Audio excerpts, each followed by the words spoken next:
g'day again, Warwick. Hi, John. Yeah. The other day when I was here, and you're talking about the Canberras, I noticed you've got a model of this is the VULCAN, isn't it? Yes.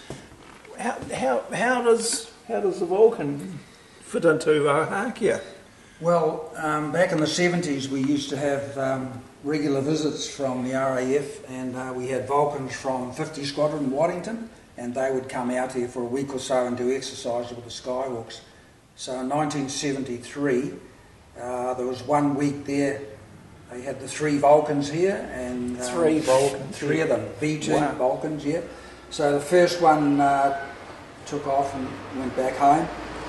The second one, they came over and just did a low-level pass over Ohakea, and okay. that was just sort of mild. Yeah. And for the third aircraft, though, they had to stay on a couple of days. They had a bit of a fuel problem, all right. and the mechanics had to fix that up. Right, right. Before they flew it again, we heard them say to our guys, you know, oh, we'll show you Kiwis what a beat-up is, mate. And we're actually standing out on the tarmac between number 3 hangar and the control tower. I think the Skyhawks are still flying then. And we were, just biding our time.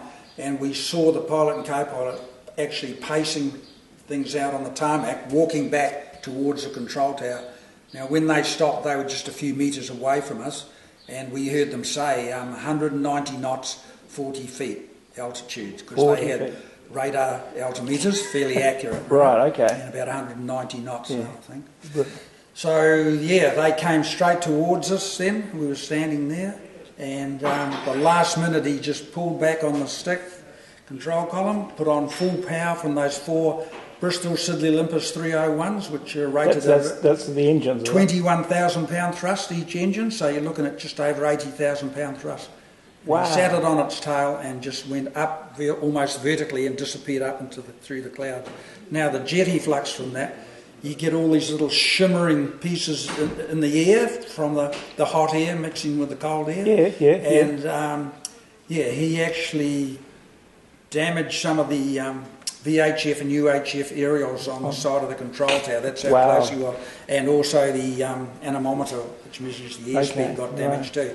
And there were some of the WAFs in the control tower. 2 of them apparently got on the floor because they thought he was going to come straight through and take them out.